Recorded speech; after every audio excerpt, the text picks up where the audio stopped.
வணக்கம். இலங்கையின் இன்றைய தலைப்புச் செய்திகள். டீசல் விலை குறைந்தாலும் 6 மாதங்களுக்கு பஸ் கட்டணத்தில் மாற்றமில்லை. கெமினு விஜயரட்ன அதிரடி அறிவிப்பு. செம்மணி மனித புதைக்குழி பேரவலம் 400 தாண்டியது. அடையாளம் காணப்பட்ட எலும்புக்கூடுகளின் எண்ணிக்கை. மட்டக்களப்பில் முன்னாள் எம்பி ஜானந்தமூர்த்தி காலமானார். கிளிநொச்சி உமியாளபுரத்தில் STF பொதுமக்கள் மோதல். சிறுவர் மாணவிகள் உட்பட 14 பேர் விளக்கமறியலில். வெள்ளம்பட்டியில் பேக்கரியில் திடீர் தீ பரவல்.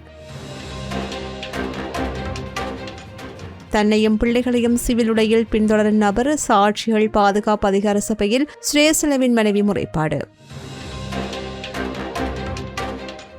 கொழும்பு சுதந்திர சதுக்கத்தில் சர்வதேச யோகா தின நிகழ்வு. இலங்கை அமைச்சர்கள் பொதுமக்கள் திரளாக பங்கேற்பு. சீமானை நேரில் சந்தித்து கலந்தாலோசித்து சிவஞானம் ஸ்ரீதரன் MP. திருகோணமலையில் காட்டுப்பகுதியில் நிலத்தடி ஆயுத புதையல் மீட்பு. போலீசார் தீவிர விசாரணை. இலங்கையில் 46,000 கடந்தது டெங்கு பாதிப்பு. ஜூன் மாதத்தில் மட்டும் புதிய உச்சம். இனி விரிவான செய்திகள். டீசல் விலை குறைக்கப்பட்டாலும் எதிர்வரும் 6 மாத காலத்திற்கு பஸ் கட்டணங்களில் எந்தவிதமான திருத்தங்களையும் மேற்கொள்ளப் போவதில்லை என்று இலங்கை தனியார் பஸ் உரிமையாளர்கள் சங்கத்தின் தலைவர் கெமினு விஜயரட்ன தெரிவித்துள்ளார். கொழும்பில் இடம்பெற்ற ஊடகவியலாளர் சந்திப்பில் அவர் இதனை தெரிவித்தார். வருடாந்த பஸ் கட்டண திருத்தத்தை எதிர்வரும் ஜூலை மாதம் 3ஆம் தேதி முன்னெடுப்பது குறித்து தற்போது ஆலோசிக்கப்பட்டு வருகின்றது. எரிபொருள் விலை சூத்திரம் மாத இறுதியில் நடைமுறைப்படுத்தப்படுவதால் அதன் அடிப்படையில் பஸ் கட்டண திருத்தம் தீர்மானிக்கப்படும். எனினும் ஜூலை மாதத்தில் பஸ் கட்டணம் திருத்தியமைக்கப்பட்ட பின்னர் அல்லது அதற்கு முன்னதாக டீசல் விலை குறைக்கப்பட்டாலும் அடுத்த 6 மாதங்களுக்கு கட்டணங்களில் எந்த மாற்றமும் செய்யப்பட மாட்டாது. கடந்த ஜூன் 1ஆம் தேதி முதல் மாத இறுதி வரையான காலப்பகுதியில் தனியார் பஸ் போக்குவரத்துறைக்கு நாளொன்றுக்கு ₹25 வீதம் மொத்தம் ₹60 கோடி நட்டம் ஏற்பட்டது என்றும் அவர் தெரிவித்தார்.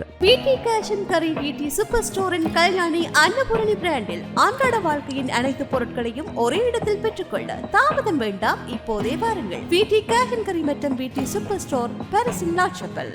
யாழ்ப்பாணம் செம்மணி மனித புதைக்குழியின் 3ஆம் கட்ட அகழ்வு பணிகளின் 30வது நாளான நேற்று மேலும் 7 மனித எலும்புக்கூடுகள் முழுமையாக அகழ்ந்து எடுக்கப்பட்டதுடன் புதிதாக 11 எலும்புக்கூட்டு தொகுதிகள் அடையாளம் காணப்பட்டன.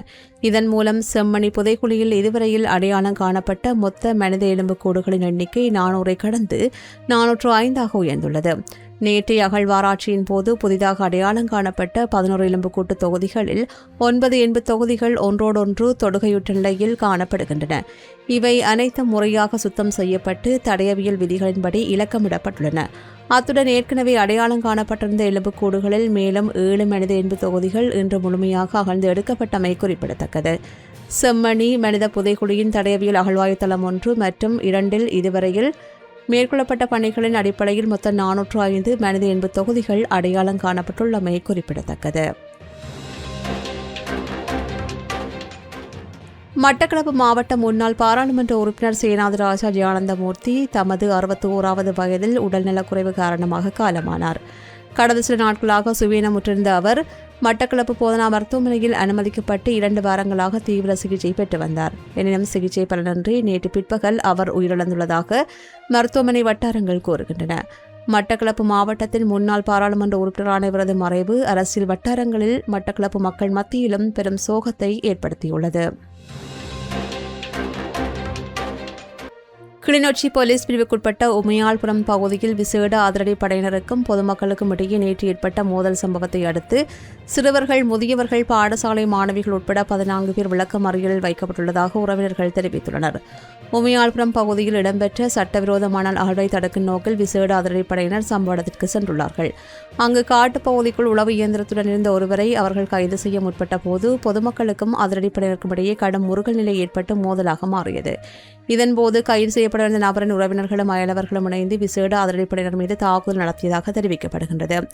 இதனைத் தொடர்ந்து சம்பவ இடத்திற்கு மேலதிக அதிரடிப்படையினர் வரவழைக்கப்பட்டு அங்கிருந்தவர்கள் மீது தாக்குதல் நடத்தப்பட்டதோடு 14 பேர் கைது செய்யப்பட்டனர். கைது செய்யப்பட்டவர்களில் நேற்று கிளிநொச்சி நீதிமன்றத்தில் முற்படுத்தப்பட்ட நிலையில் இன்று வரையில் விளக்கமறியல் வைக்குமாறு நீதிமன்றம் உத்தரவிட்டது. இவ்வாறு விளக்கமறையில் வைக்கப்பட்டுள்ளவர்கள் 2 சிறு குழந்தைகள், அவர்களின் தாய், தந்தை, 2 பாடசாலை மாணவிகள் மற்றும் முதியவர்கள் அடங்குவதாக பாதிக்கப்பட்டவர்களின் உறவினர்கள் கவலை தெரிவித்தனர். வெல்லம்பட்டி நகரில் அமைந்துள்ள பேக்கரி ஒன்றில் நேற்று திடீரென்று தீப்பரவல் ஏற்பட்டுள்ளது. நேற்று மாலை 4:45 அளவில் இந்த தீ விபத்து ஏற்பட்டுள்ளதாக போலீசார் தெரிவித்தனர். தீப்பரவல் குறித்த தகவல் கிடைத்ததும் அதனை உடனடியாக கட்டுப்பாட்டுக்குள் கொண்டு வருவதற்காக 2 தீயணைப்பு வாகனங்கள் சம்பவ இடத்திற்கு விரைந்து அனுப்பப்பட்டன. இந்த தீப்பரவல் ஏற்பட்டமைக்கான காரணம் இதுவரையில் கண்டறியப்படவில்லை. சம்பவம் தொடர்பில் வெல்லம்பட்டி போலீசார் மேலதிக விசாரணைகளை ஆரம்பித்துள்ளனர். மாநில உளவுத்துறையின் முன்னாள் பணிப்பாளர் சுரேசலையின் மனைவியான மனோரி சலே குற்றங்களில் பாதிக்கப்பட்டோர் மற்றும் சாட்சியாளர்களை பாதுகாப்பதற்கான தேசிய அதிகார சபையில் அவசர முறைப்பாடு ஒன்றை அளித்துள்ளார். குற்றப்புலனாய்வு திணைக்களத்துடன் தொடர்புடையவர் சந்தேகப்படுகின்ற சிவில் உடையில் இருக்கின்ற நபர் ஒருவர் தன்னையும் தனது 2 பிள்ளைகளையும் தொடர்ந்தும் கண்காணித்து வருவதாக அந்த முறைப்பாட்டில் அவர் தெரிவித்துள்ளார். நேற்று மனோரி செலவின் 17 வயதுடைய மகனும் 22 வயதுடைய மகனும் தங்களது தந்தையின் நலனை விசாரிப்பதற்காக தேசிய வைத்தியசாலைக்கு சென்றிருந்தனர். இதன்போது சம்பந்தப்பட்ட நபர் பிள்ளைகளை பின்தொடர்ந்து சென்று தனது கைத்தொலைபேசி மூலம் அவர்களின் புகைப்படங்களையோ அல்லது காணொலிகளையோ எடுத்துள்ளதாக முறைப்பாட்டில் சுட்டிக்காட்டப்பட்டுள்ளது. இதற்கு முன்னரும் கூட தேசிய வைத்தியசாலைக்கு அருகிலும் குற்றப்புலனாய்வு திணைக்கள வளாகத்திற்கு அருகிலும் அந்த நபர் சந்தேகத்துக்குமான முறையில் நடமாடியதை தாம் அவதானித்துள்ளதாக மனோரி செல்லே குறிப்பிட்டுள்ளார். இவ்வாறான தொடர் கண்காணிப்பு நடவடிக்கைகள் தங்களுக்கு அச்சத்தை ஏற்படுத்தியுள்ளதாக தெரிவித்துள்ள அவர் இதுகுறித்து உடனடியாக சுயாதீன விசாரணை ஒன்றை ஆரம்பிக்குமாறு கோரியுள்ளார். 12வது சர்வதேச யோகா தினத்தை முன்னிட்டு இலங்கையில் உள்ள இந்திய உயர்ஸ்தானிகர் ஆலயம் ஏற்பாடு செய்திருந்த பிரதான யோகா நிகழ்வு நேற்று கொழும்பு சுதந்திர சதுக்க வளாகத்தில் மிக விமரிசையாக இடம்பெற்றது. உலகளவில் இந்த ஆண்டு சர்வதேச யோகா தினமானது ஆரோக்கியமான முதுமைக்கான யோகா எனும் தொனிப்பொருளின் கீழ் கடைபிடிக்கப்படுகின்றது. சமநிலை மற்றும் விழிப்புணர்வுடன் கூடிய வாழ்வின் மூலம் ஆரோக்கியமான முதுமையை எட்டுவதில் யோகாசனத்தின் பங்கினை வலியுறுத்தும் வகையில் கொழும்பில் இந்த நிகழ்வு ஏற்பாடு செய்யப்பட்டுள்ளது. இந்திய உயர்ஸ்தானிகர் ஆலயத்தின் அழைப்பின் பேரில் அமைச்சர் கிருஷாந்த் அபேசேன, பிரதியமைச்சர் ரிஷ்வி ஷாலிக், பிரதியமைச்சர்களான பிரதீப் சுந்தரலிங்கம் மற்றும் நிஷாந்த் ஜெயவீர் ஆகியோருடன் பாராளுமன்ற உறுப்பினர்கள், தூதரக அதிகாரிகள் என்று நூற்றுக்கணக்கான மக்களும் கலந்து கொண்டமை குறிப்பிடத்தக்கது. கொழும்பு நகரின் மிகச்சிறந்த முகவரிகளில் ஒரு புதிய வாழ்க்கை முறையின் அடையாளம் உருவாகிறது. Blue ocean group. Ilankai Tamilarasu கட்சியின் நாடாளுமன்ற உறுப்பினர் சிவஞானம் ஸ்ரீதரன், நாம் தமிழர் கட்சியின் தலைமை ஒருங்கிணைப்பாளர் செந்தமிழன் சீமான் அவர்களை அவரது இல்லத்தில் நேரில் சென்று சந்தித்து கலந்துரையாடினார். உறவுமுறை மற்றும் நட்புறவு அடிப்படையில் இடம்பெற்ற இந்த சந்திப்பின் போது இருதரப்பு பரஸ்பர அக்கறை கொண்ட பல்வேறு முக்கிய விடயங்கள் தொடர்பாக இருவரும் தங்களது கருத்துக்களை பகிர்ந்து கொண்டதாக தெரிவிக்கப்படுகின்றது. மிகவும் சுமூகமான சூழல் இடம்பெற்ற இந்த சந்திப்பானது இருதரப்பினருக்கும் இடையிலான உறவுகளை மேலும் வலுப்படுத்தும் வகையில் அமைந்திருந்ததாகவே தெரிவிக்கப்பட்டுள்ளது. திருகோணமலை குச்சவெளி போலீஸ் பிரிவுக்குட்பட்ட கும்புருப்பட்டி கொம்பன்குளம் காட்டுப்பகுதியில் நிலத்தடியில் புதைக்கப்பட்டிருந்த பெருமளவிலான ஆபத்தான வெடிபொருட்கள் மற்றும் ஆயுத பாகங்களை குற்றப்புலனாய்வு பிரிவினர் மீட்டுள்ளார்கள். திருகோணமலை பிரிவு குற்றப்புலனாய்வு பிரிவு நிலைய பொறுப்பதிகாரி POP சமரசிங்க கிடைத்த ரகசிய தகவலின் அடிப்படையில் கடந்த வியாழக்கிழமை இந்த சோதனை நடவடிக்கை முன்னெடுக்கப்பட்டது. யுத்த காலத்தில் பயன்படுத்தப்பட்ட பின்னர் மறைத்து வைக்கப்பட்டிருக்கலாம் என்று சந்தேகிக்கப்படுகின்ற இந்த ஆயுத பாகங்கள் காப்புக்காட்டு பகுதியில் இரும்பு தகடால் மூடப்பட்ட குழிக்குள் பெரிய பீப்பாய் ஒன்றில் உரைப்பையில் இட்டு புதைக்கப்பட்டிருந்தது. இவை நீண்ட காலமாக நிலத்தின் கீழ் இருந்தமையால் துருப்பிடித்த நிலையில் காணப்பட்டன. குச்சவெளி போலீஸ் நிலையத்தில் T56 ரக தோட்டாக்கள் 8, பிஸ்டல் தோட்டா பைகள் 3, பிஸ்டல் உரை மற்றும் தோட்டா கூடு தலா 1, கிளைமோர் கம்பி 2 ரோல்கள், கிளைமோர் மின்கலங்கள் 4 கண்டெடுக்கப்பட்டன. இதேவேளை கிளைமோர் குண்டு 1, மிதிவடிகள் 2 கண்டெடுக்கப்பட்டன. பாதுகாப்பு காரணங்களுக்காக கண்டெடுக்கப்பட்ட இடத்திலேயே பலத்த போலீஸ் பாதுகாப்புக்கு மத்தியில் வைக்கப்பட்டுள்ள கிளைமோர் குண்டு மற்றும் மிதிவடிகளை செயலக்க செய்வதற்கு குச்சவெளி சுற்றுலா நீதவான் நீதிமன்ற உத்தியோக உத்தரவை பெற நடவடிக்கை எடுக்கப்பட்டுள்ளது. இலங்கையில் டெங்கு நோயாளர்கள் எண்ணிக்கை 46,000 தாண்டியுள்ளதாக தேசிய டெங்கு ஒழிப்பு பிரிவு அதிர்ச்சி தகவலை வெளியிட்டுள்ளது. அதன்படி நடப்பு ஆண்டின் ஜனவரி மாதம் முதல் இன்று வரையில் நாட்டில் மொத்தமாக 46,037 டெங்கு நோயாளர்கள் பதிவாகியுள்ளதாக டெங்கு ஒழிப்பு பிரிவின் பதில் பணிப்பாளர் வைத்தியர் கபில கண்ணங்கர தெரிவித்தார். தற்போது நாளாந்தம் சராசரியாக 600 முதல் 650 வரையான நோயாளர்கள் பதிவாகி வருகின்றனர்.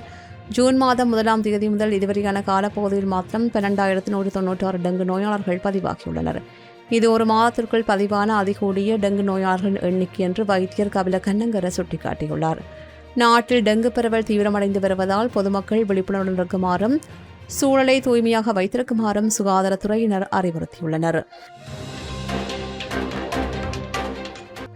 லெபனானின் ஹிஸ்புல்லா அமைப்புடன் பலவீனமான போர் நிறுத்த நிலை வரும் சூழலில் தனது வடக்கு எல்லைப் பகுதியில் விதிக்கப்பட்டிருந்த அனைத்து கட்டுப்பாடுகளை நீக்குவதாக இஸ்ரேல் அறிவித்துள்ளது. அத்துடன் இந்நேரம் மீண்டும் போர் படிக்கலாம் என்பதால் படைகள் தயாராக இருக்குமாறு இஸ்ரேலிய ராணுவ தலைமை தளபதி அதிரடி எச்சரிக்கை விடுத்துள்ளார். இதுகுறித்து இஸ்ரேலிய ராணுவம் வெளியிட்டுள்ள அறிவிப்பில் இன்று காலை 6 மணி முதல் மோதல் எல்லைப் பகுதியில் விதிக்கப்பட்டிருந்த அனைத்து கட்டுப்பாடுகளும் முழுமையாக நீக்கப்படும் என்று தெரிவிக்கப்பட்டுள்ளது. தெற்கு லெபனான் பகுதியில் நிலை கொண்டுள்ள இஸ்ரேலிய படைகளை நேரில் பார்வையிட்ட பின்னர் பேசிய இஸ்ரேல் ராணுவ தலைமை தளபதி, லெபனானில் அறிவிக்கப்பட்டுள்ள தற்காலிக போர் நிறுத்தம் மிகவும் பலவீனமாக உள்ளதாகவும், எனவே ஹிஸ்புல்லா அமைப்புடன் மீண்டும் போர் படிப்பதற்கான சாத்தியக்கூறுகளை எதிர்கொள்ள இஸ்ரேலிய படைகள் எந்த நேரமும் முழு தயாராக உள்ளதாகவும் தெரிவித்தார். இத்துடன் இலங்கையின் இன்றைய தலைப்புச் செய்திகள் நிறைவு பெறுகின்றன. தொடர்ந்தும் செய்திகளை உடனுக்குடன் அறிந்து கொள்ள சமூகம் மீடியா.com எனும் எமது இணையதளத்துடன் இணைந்திருங்கள். எமது RIP பேச்சுக்கு கிடைத்த மரண அறிவித்தல்கள். யாழ்ப்பாணம் நைனாதீவு 8ஆம் வட்டாரத்தை பிறப்பிடமாகவும் ஜெர்மனியை வதிவிடமாகவும் கொண்டிருந்த திரு விநாயகமூர்த்தி சபாநாதன் அவர்கள் 21/6/2026 அன்று இறைவனடி சேர்ந்தார். மட்டக்களப்பை பிறப்பிடமாகவும் வதிவிடமாகவும் கொண்டிருந்த திரு சேனாதிராசா ஜெயானந்தமூர்த்தி அவர்கள் 21/6/2026 அன்று இறைப்பதமடைந்தார். மேலே அறிவிக்கப்பட்ட அனைத்து மரண அறிவித்தல் இறுதிக்கிரியை பற்றிய தகவல்களை அறிந்து கொள்ள ரிப் பேஜை பார்வையிடுங்கள். இதற்கான லிங்க் கீழிருக்கும் டிஸ்கிரிப்ஷனில் பார்வையிடலாம். இது போன்ற செய்திகளை தெரிந்து கொள்ள சமூகம் நியூஸ் சேனலை சப்ஸ்கிரைப் செய்து அருகில் உள்ள பெல் பட்டனை கிளிக் செய்யுங்கள். மேலும் இது போன்ற செய்திகளை உடனுக்குடன் தெரிந்து கொள்ள சமூக மீடியா.com என்ற இணையதளத்தின் வாயிலாகவும் எங்களுடன் இணைந்திருங்கள்.